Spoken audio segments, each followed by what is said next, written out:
capítulo 52, versículo 31 al 34.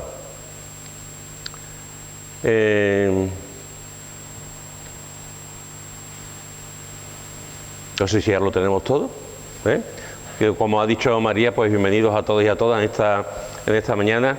Yo quiero dar las gracias también, por muchos motivos, pero quiero dar las gracias porque aunque María ha entrado, quería dar las gracias porque ella ha usado la Biblia. Y creo que hay muchos motivos para dar las gracias por usar la Biblia y no otro tipo de instrumentos. Creo que una cosa que usemos el móvil en nuestra silla, y otra, creo que es muy importante que el hermano o la hermana que preside o que predica tenga la Biblia, por muchos motivos. Biblia impresa.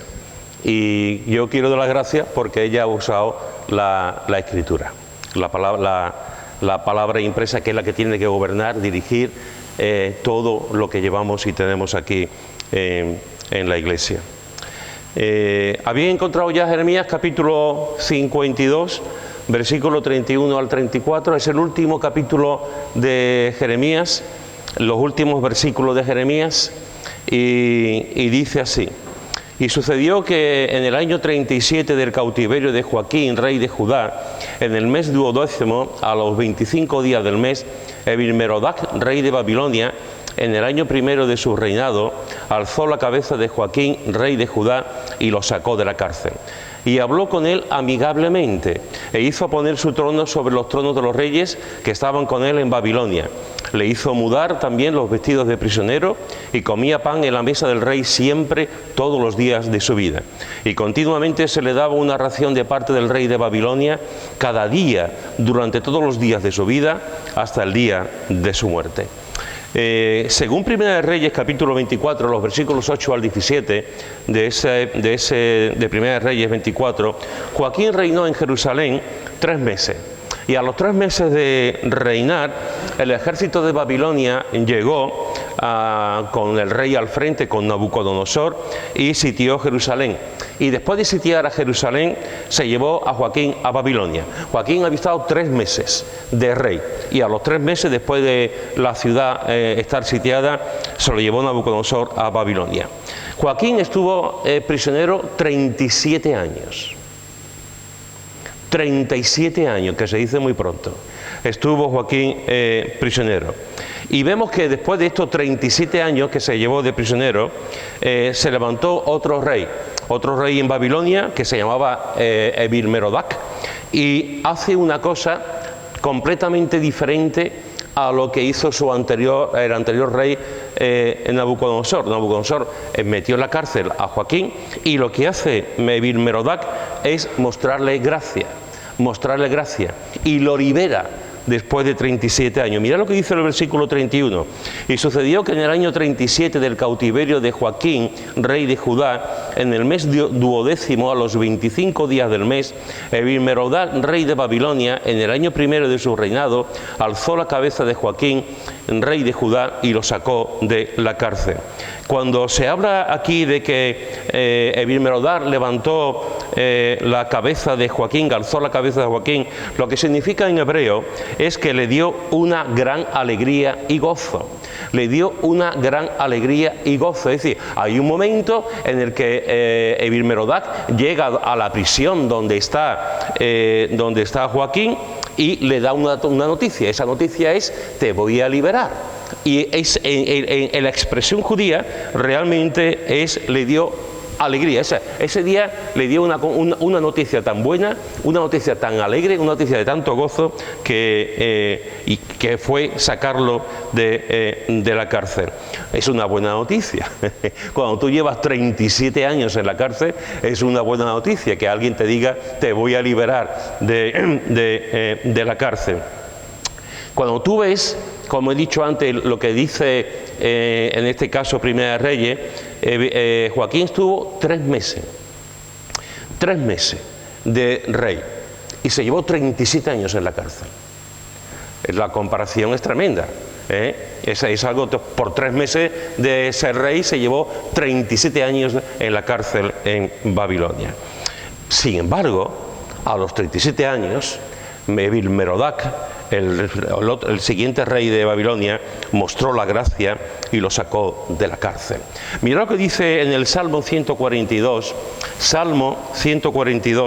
versículos 6 al 7. Salmo 142, versículos 6 al 7, dice: escucha mi clamor, porque estoy muy afligido. Líbrame de los que me persiguen, porque son más fuertes que yo. Saca mi alma de la cárcel, para que alabe tu nombre.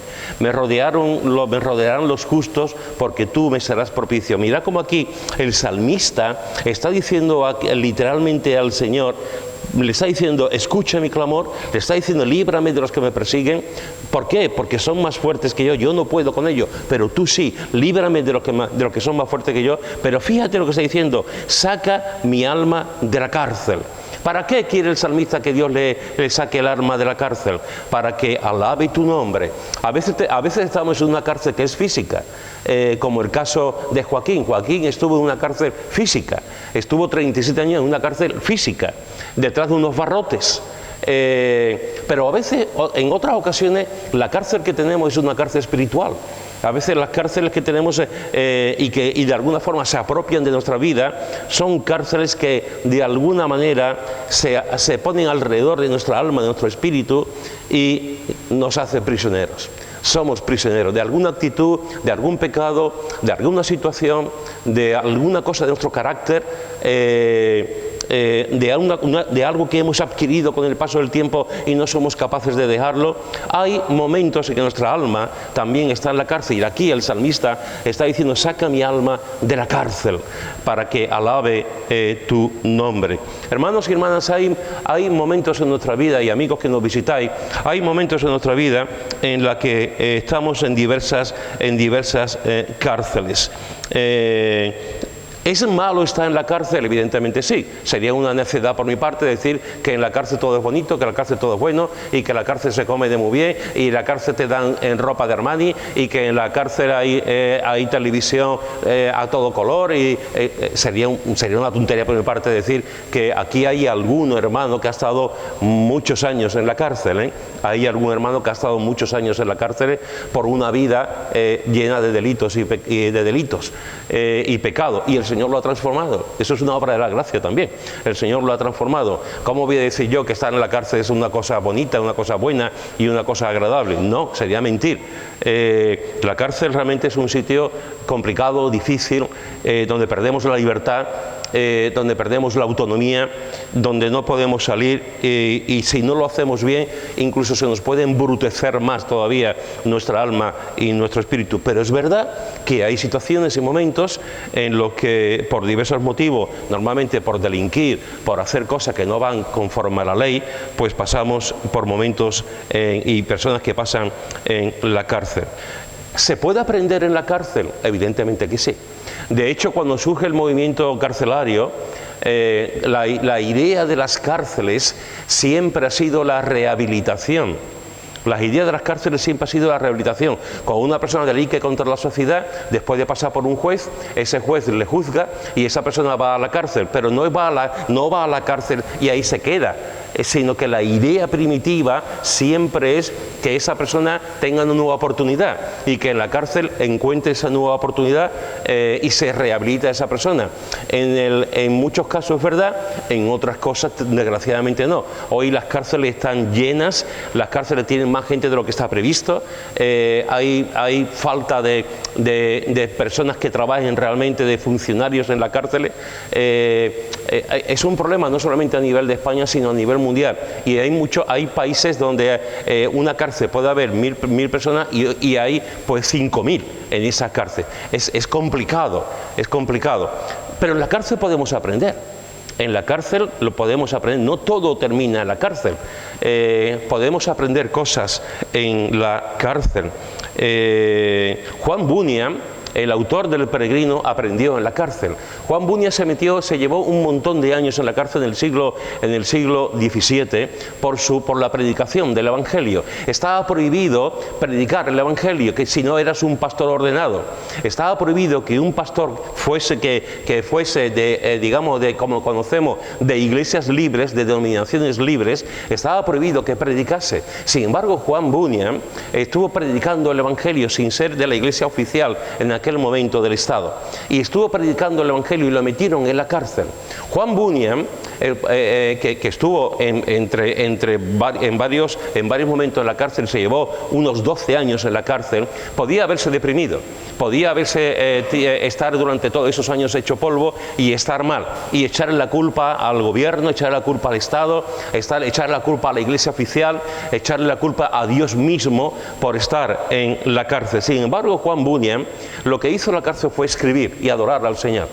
Una de las cosas que le decía a su familia, a su esposa, es: tráeme la Biblia, tráeme libros para leer.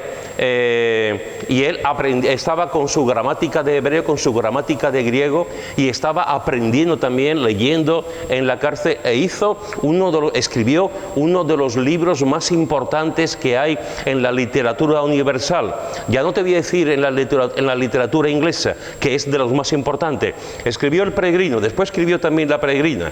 Pero El Peregrino fue un bestseller y sigue siendo un bestseller. Este libro que nos habla de una persona que conoce a Cristo, que encuentra a Cristo, y esta persona hace un recorrido hasta llegar a la eternidad, hasta llegar al cielo, todas las cosas que se encuentra, la desesperación, el pecado, y es un libro de alegorías.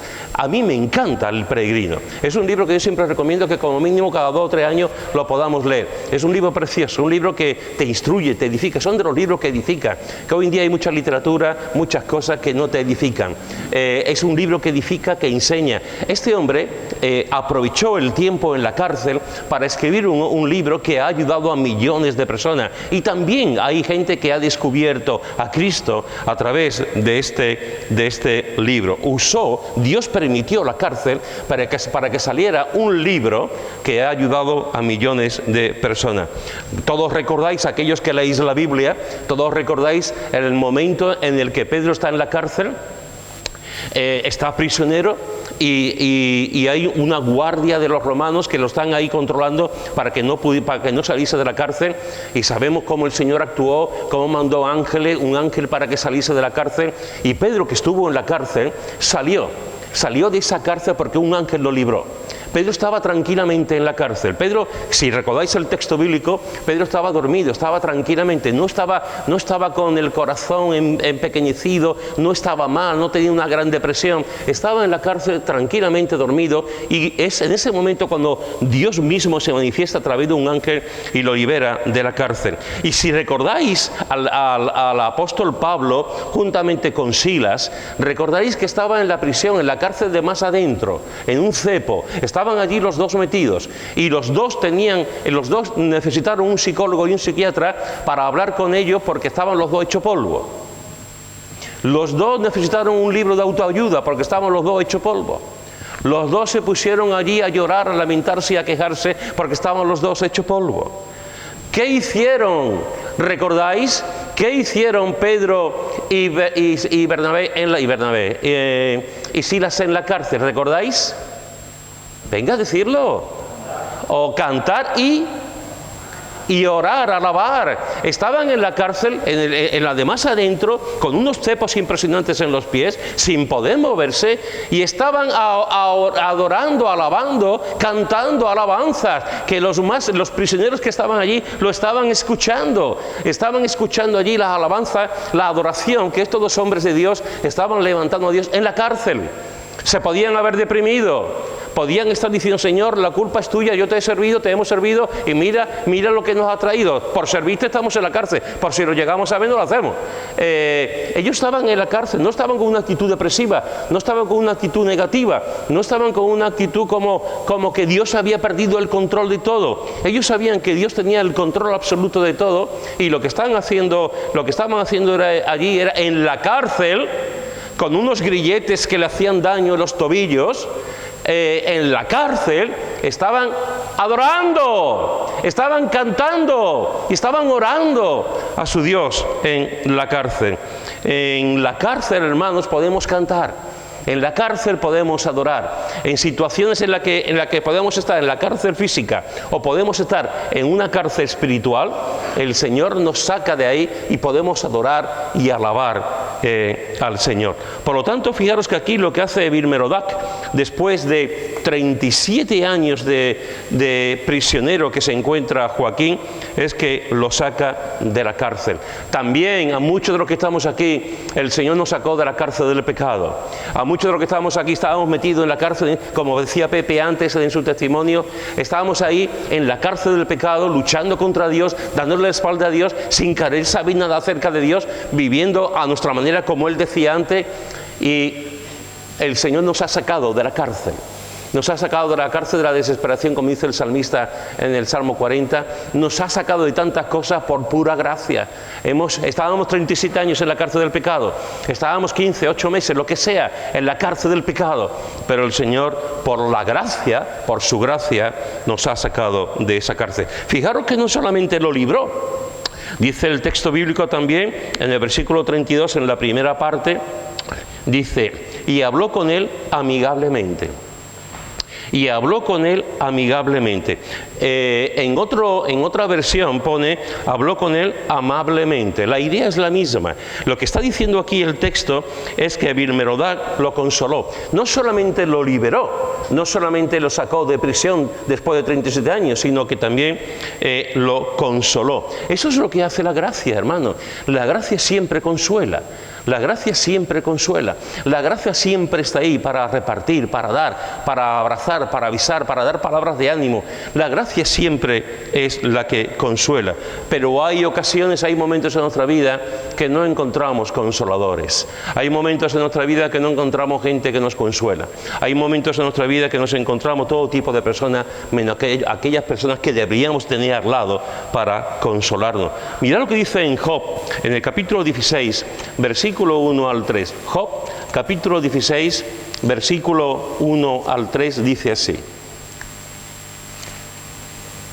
Job 16, del 1 al 3, dice, muchas veces he oído cosas como esta, dice Job. Muchas veces he oído cosas como esta. Consoladores molestos sois todos vosotros. Estas son palabras fuertes, ¿eh? Estas palabras son palabras fuertes. A sus amigos le está diciendo, consoladores molestos sois todos vosotros. ¿Tendrán fin las palabras vacías o que te anima a responder? También yo podría hablar como vosotros si vuestra alma estuviera en lugar de la mía. Yo podría hilvanar contra vosotros palabras y sobre vosotros mover mi cabeza. Pero yo os alentaría con mis palabras y la consolación de mis labios apaciguaría vuestro dolor. Aquí encontramos a Job con una prueba terrible.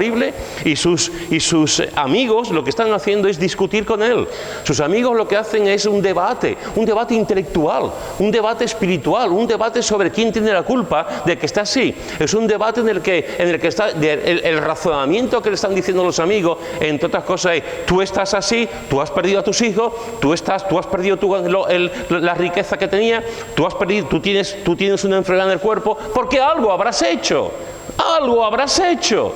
Y los amigos, esos amigos que habían venido para consolarle, esos amigos que se habían llevado 7 días sin hablarle, esos amigos que habían estado alrededor suya para animarlo, fortalecerlo y consolarlo, esos amigos empiezan a debatir con él. Y la razón que le dan de peso es decirle: tú has tenido la culpa, Dios es justo, Dios es bueno, y si ha pasado esto es porque algo habrás cometido, algún pecado habrás tenido, algo has hecho de malo. Y se entra en ese debate en el que Job lo único que hace es sufrir y sufrir y sufrir. Sufre físicamente, sufre emocionalmente, sufre en todos los sentidos, y además sufre porque sus amigos, en vez de consolarlo, le están echándole la culpa de lo que le ha pasado. Y no es de extrañar que Job dice: consoladores molestos sois todos vosotros. ¿Tú te has encontrado alguna vez con una persona así?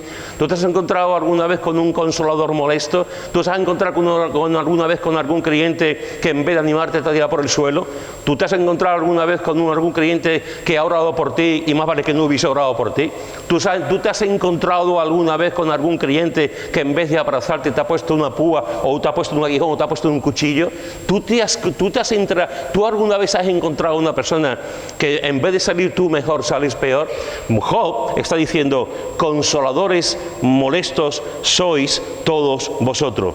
¿Tendrán fin las palabras vacías o que te anima a responder? Y es interesante lo que está diciendo Job aquí también. Y el argumento que da es un argumento de peso. Job está diciendo: también yo podría hablar como vosotros. Si vuestra alma estuviese en lugar mía, si tú estuvieses en mi lugar, yo también podría hablar como tú. Yo también me podría convertir en juez. Yo también podría convertirme y te haría daño. Yo también podría hacerlo, pero no estoy en esa condición. No estoy en esa condición, no estoy ahí. Qué fácil es ver los problemas de los demás desde fuera. Qué fácil es aconsejar a los demás desde fuera. Qué fácil es juzgar a los demás desde fuera. Qué fácil es decir a una persona: ve adelante, es todo cuestión de fe. Cuando esa persona está reventada, está mal, y esa persona viene a tu lado y te dice: no, ve adelante, las pruebas son de Dios. Qué fácil es decir eso. Qué fácil es decir eso. Y Job está diciendo: ojalá que fuese al revés. Ojalá que fuese al revés. Entonces yo te haría lo mismo y haría lo mismo. A veces estamos ahí y nos convertimos en ese tipo de personas que en vez de animar, en vez de consolar, en vez de ayudar a esa persona a continuar adelante, lo único que le achacamos, lo único que le decimos es: Dios sabe. Y tenemos el cliché en nuestro lenguaje evangélico, tenemos los versículos adecuados, las palabras adecuadas, las maneras adecuadas para quedar bien y decir a esa persona: le he dicho que esa persona lo que necesita ahora es palabras de ánimo tuya. Esa persona lo que necesita es que tú lo quieras. Esa persona lo que necesita es que tú lo escuches. Esa persona lo que necesita es que tú ores con él y que Dios lo ayude y lo bendiga. Consoladores molestos sois todos vosotros. A veces desde afuera, qué fácil es decirle a un torero: qué mal torea. Qué mal torea. Y qué complicado sería que esa persona que dice que mal torea se pusiera a torear el toro. La cosa cambiaría, ¿verdad? Sería completamente diferente. Y es curioso porque Job dice una gran verdad, y Job está sufriendo por esto, por la opinión de sus amigos, por el debate que están teniendo acerca de su condición, y Job le está diciendo: pero yo, esos peros de la Biblia, vosotros sois consoladores molestos, vosotros me estáis juzgando.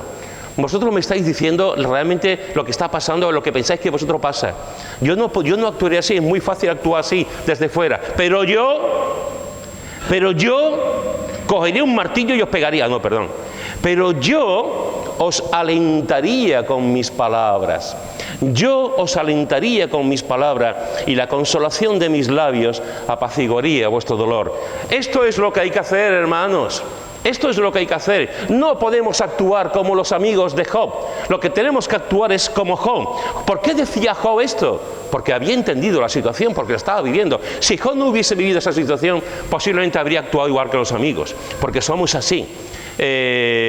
Como no vivimos la situación de los demás, no nos ponemos en su piel, y tenemos que aprender a ponernos en la piel de los demás.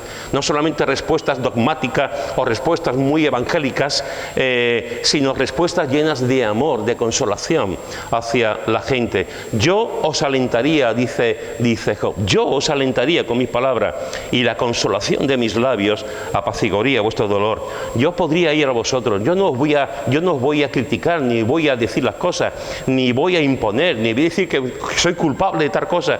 Yo intentaría consolaros. Yo intentaría consolaros.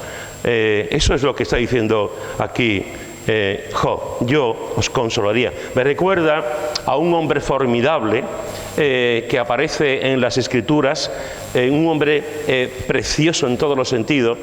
Me recuerda un texto en Filemón.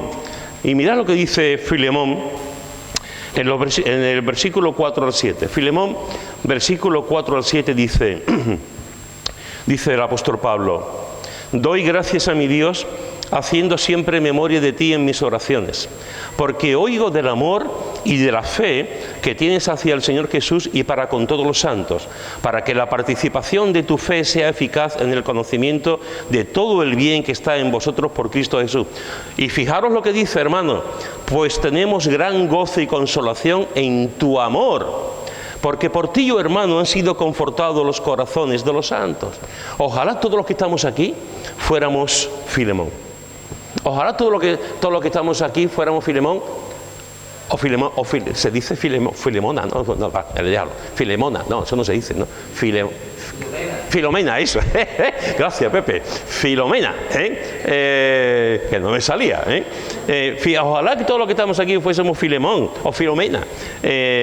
Dice, tenemos gran gozo y consolación, fíjate lo que dice, y consolación en tu amor, y consolación en tu amor. Déjame decirte algo que yo creo que tú sabes de sobra, pero te lo voy a repetir esta mañana. El amor siempre trae consuelo. El amor siempre trae consuelo. La vida es un continuo sufrimiento, hermanos. Hay momentos, como decía María también antes, momentos muy bonitos, momentos muy buenos, pero hay momentos muy complicados y muy difíciles. Y el amor en esas situaciones, como en todas, el amor en esas situaciones siempre es un motivo, algo que sale del amor de la persona para consolar a quien lo está pasando mal. Tenemos gran gozo y consolación en tu amor. Y fíjate que no solamente era una consolación para Pablo y para otras cosas, se dice, para ti, oh hermano, han sido confortados, porque por ti, oh hermano, han sido confortados los corazones de los santos. Da gracias al Señor por aquellos hermanos que te han consolado. Da gracias al Señor por aquellos hermanos que en un momento dado se pusieron a tu lado, a veces sin decir palabra, como debe ser, simplemente estar a tu lado. Da gracias al Señor porque quizás tú has sido un agente de consolación. Da gracias al Señor porque qué bueno es, hermanos, encontrarnos a gente que nos consuelan y no que nos manipulan, nos critican, nos enjuician, nos tiran al suelo y nos dicen lo que tenemos que hacer. Qué bueno es lo que encontrar a gente que se pone a nuestro lado y simplemente llora, o se ríe, o nos toca en nuestras vidas. Filemón era una persona que consolaba con su amor, con su actitud, y confortaba los corazones de los santos. Mirad que una de las cosas que encontramos en la Escritura continuamente, y no te voy a decir ningún versículo porque sería inútil por mi parte, porque hay tantos y tantos y tantos y tantos.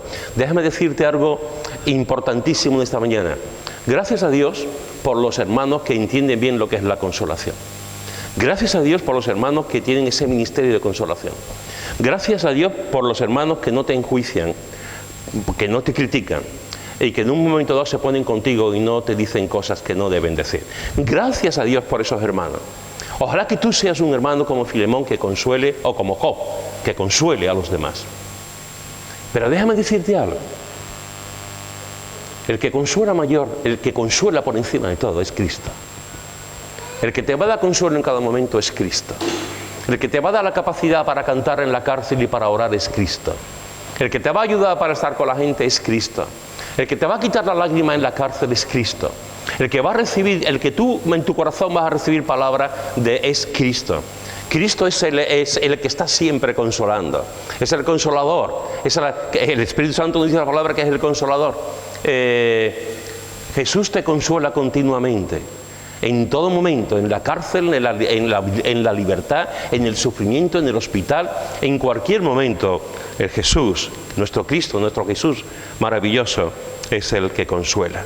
Y mirad lo que dice también en el versículo 32, hemos visto la primera parte, habló con él amigablemente, amablemente, le consoló. Y fíjate la segunda parte que dice, e hizo poner su trono sobre los tronos de los reyes que estaban con él en Babilonia. ¿Qué es lo que hace Evil Merodach con Joaquín? Lo que hace es que lo exaltó. lo exaltó. No solamente estaba Joaquín, había otros reyes también. Como era costumbre en aquel momento, a los reyes normalmente los mataban, pero otras veces el país que gobernaba, el ejército que ganaba, muchas veces en vez de matarlo, lo que hacían es que se lo llevaban y lo tenían prisioneros, como el caso de Joaquín. Pero había otros prisioneros, otros reyes que también Babilonia, Nabucodonosor se había llevado, y dice que puso a todos esos reyes, y a Joaquín lo puso sobre los tronos de los reyes que estaban con él en Babilonia, sobre todos los reyes que estaban en prisión. Él, el Evil-Merodach, lo puso a Joaquín por encima de esos reyes que estaban en prisión, que estaban también cautivos. Eso es lo que hace la gracia de Dios. Eso es lo que hace la gracia de Dios con nosotros. Hemos pasado de ser mendigos a ser príncipes. Hemos pasado de ser pobres a ser ricos. Hemos pasado de tener miedo a tener valentía. Hemos pasado de vivir en pecado a vivir en la gracia. Cristo nos ha exaltado. La gracia nos ha exaltado. Mira este texto en Filipenses, en el capítulo 2. Filipenses, capítulo 2, versículo 5 al 11. Filipenses, capítulo 2, versículo 5 al 11. Un texto precioso, maravilloso. Era un himno en la iglesia primitiva, este texto. Filipenses, capítulo 2, versículo 5, dice: haya pues en vosotros este sentir que hubo también en Cristo Jesús, el cual, siendo en forma de Dios, no estimó el ser igual a Dios como cosa a que aferrarse, sino que se despojó a sí mismo, tomando forma de siervo, hecho semejante a los hombres. Y estando en la condición de hombre, se humilló a sí mismo, haciéndose obediente hasta la muerte y muerte de cruz. Por lo cual Dios también le exaltó hasta lo sumo y le dio un nombre que es sobre todo nombre, para que en el nombre de Jesús se doble toda rodilla de los que están en los cielos y en la tierra y debajo de la tierra, y toda lengua confiese que Jesucristo es el Señor, para gloria de Dios Padre. Yo te animo a que en tu casa tranquilamente esta semana puedas leer Isaías 53, como lo ha leído María, que puedas leer Isaías 53, y después de leer Isaías 53, lee este texto.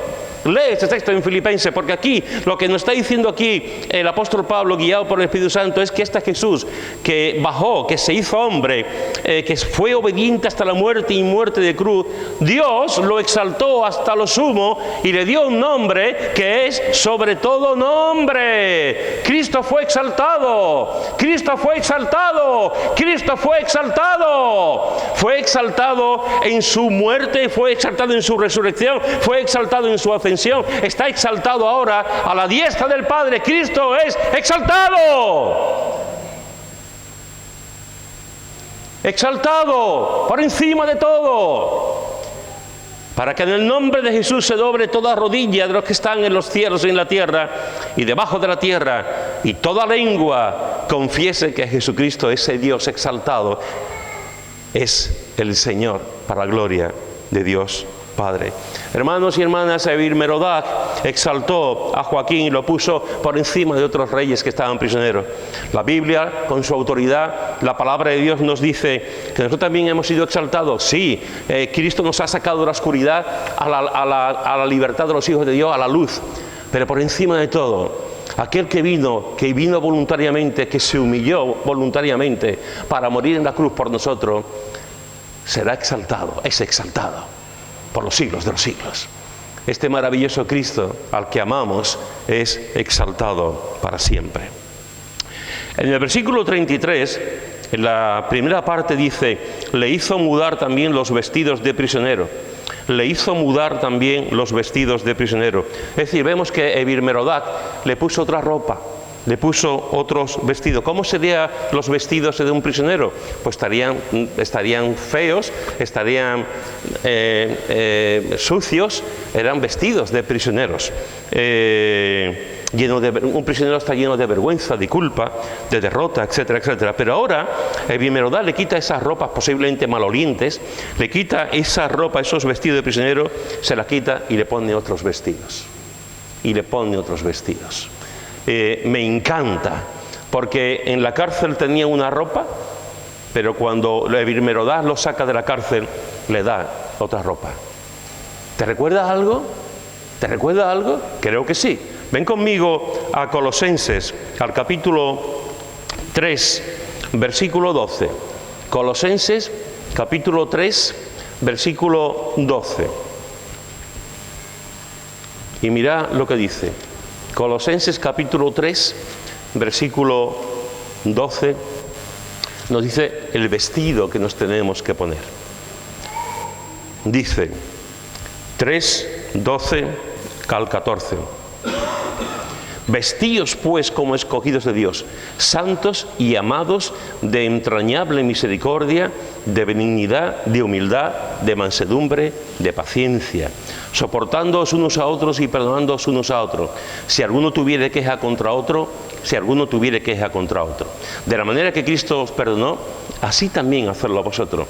Y sobre todas estas cosas, vestíos de amor, que es el vínculo perfecto. Fijaros que nos está diciendo aquí el apóstol Pablo que tenemos que dejar el vestido del pecado, que tenemos que dejarlo como estábamos vestidos antes de conocer a Cristo, y tenemos que vestirnos como escogidos de Dios. Tenemos que vestirnos con la santidad, con el amor, con la misericordia, con la bondad, con la humildad, con la mansedumbre, con la paciencia. Esos son los vestidos que tenemos que poner, que eso solamente lo puede hacer el Dios de la gracia y darnos esos vestidos nuevos. Y nos dice que en ese vestido tenemos que aprender también a soportarnos unos a otros, a perdonarnos, de la manera como Cristo nos perdonó. Y fijaros la ropa que dice ahora, la más hermosa de toda la ropa. Y sobre todas estas cosas, vestíos de amor, que es el vínculo perfecto. Vestíos de misericordia, vestíos de mansedumbre, vestíos de paciencia, vestíos de todo eso tenemos que vestirnos. Pero sobre todo, vestíos de amor, porque engloba todo lo demás. Vestíos de amor. Hermanos, cuando Evil-Merodach liberó a Joaquín de la cárcel, le cambió los vestidos. Y esos harapos que tenía, esa ropa sucia, rota, maloliente, lo cambió por vestidos nuevos, igual que Cristo ha hecho con nosotros. En Romanos, en el capítulo 13, en el versículo 14, nos dice el apóstol Pablo: vestíos de Cristo. Tenemos que vestirnos del Señor Jesús. Esa es la ropa que le pertenece a un hijo de Dios. Esa es la ropa que le pertenece a alguien que ha salido de la cárcel. Tenemos que vestirnos con la vestidura que Cristo nos ha dado. Y después dice también en el versículo 32, la segunda parte, 33, dice: y comía pan en la mesa del rey siempre, todos los días.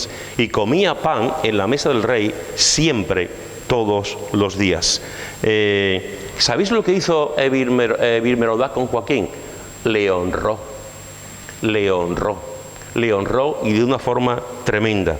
Todos los días podía comer a su mesa.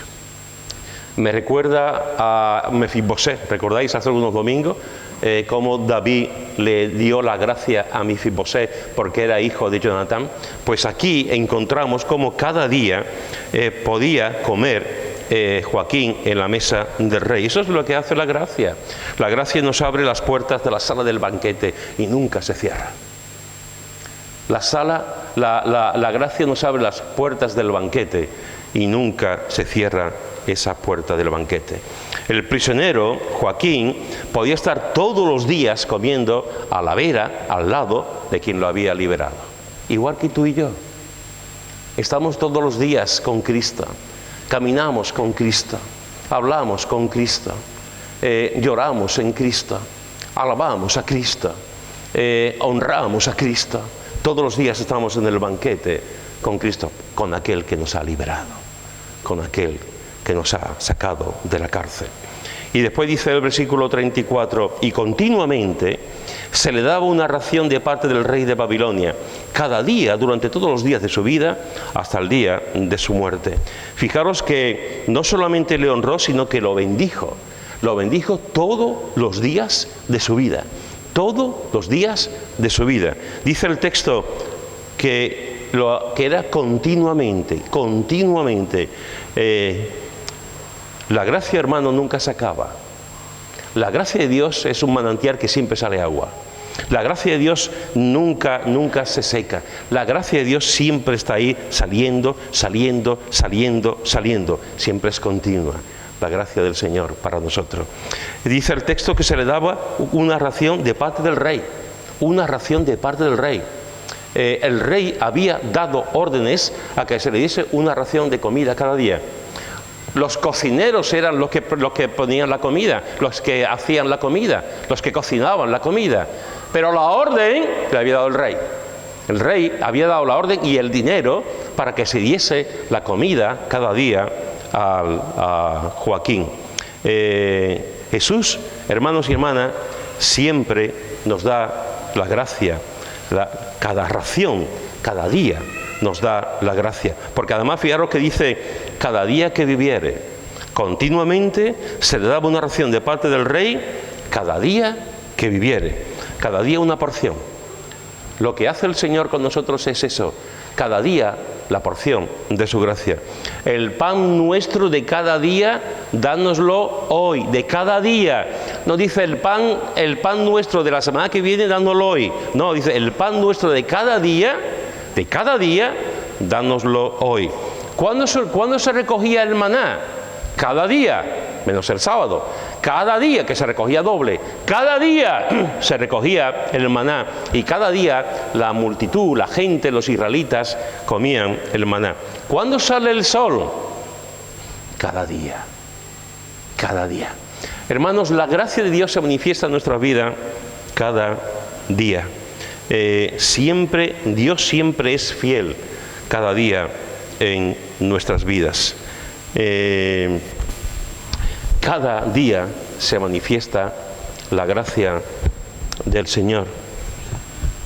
Déjame decirte en esta mañana, Joaquín fue un hombre que fue objeto de la gracia de Evil Merodach. 37 años se llevó en la cárcel. Son muchos años para 3 meses de gobierno, para 3 meses de ser rey. Muchos años.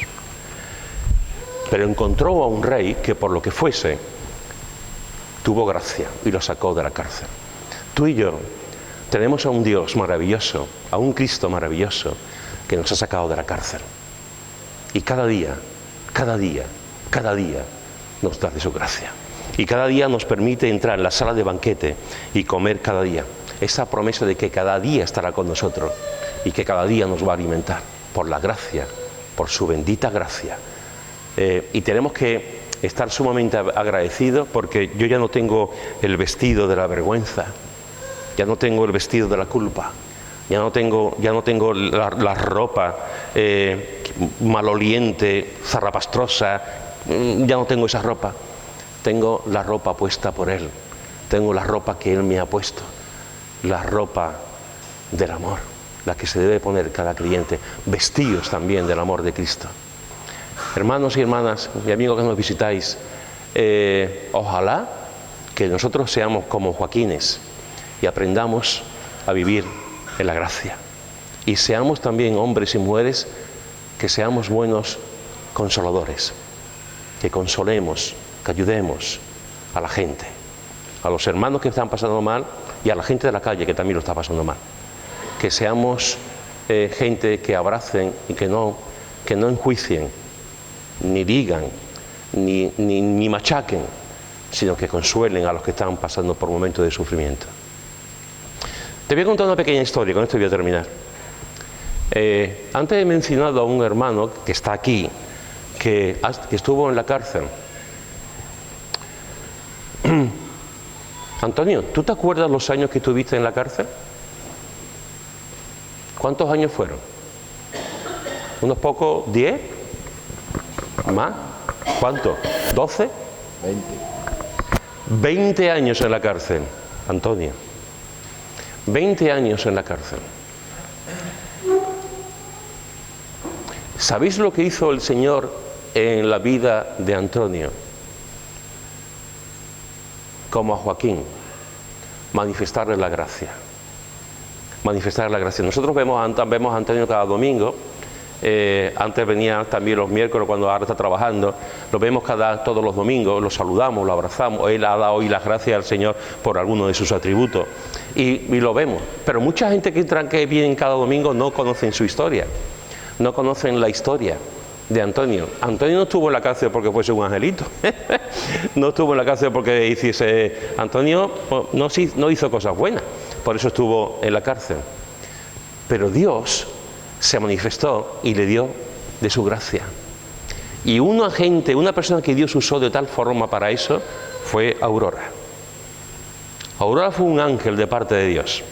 Un ángel, una mujer que iba a la cárcel, que estaba allí con él, que apostó por él, que nos decía vamos a orar por Antonio, orábamos por Antonio, seguía en una lucha continua. Pero la gracia de Dios siempre es persistente. No termina, nunca se queja, nunca se cansa. Es un manantial que siempre fluye.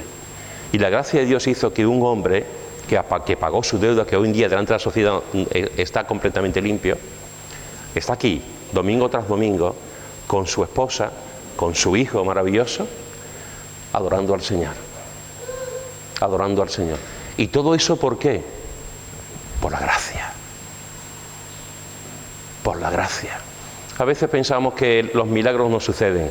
Si tú crees que los milagros no suceden, mira a Antonio. Porque es un milagro. Es un milagro que es una victoria de la gracia. De la gracia en Cristo Jesús. Igual que tú. No importa tu pasado.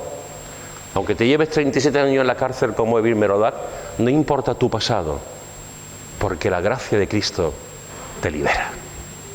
Y te perdona. Y te da unos vestidos nuevos para continuar en tu vida. Amén. Amén.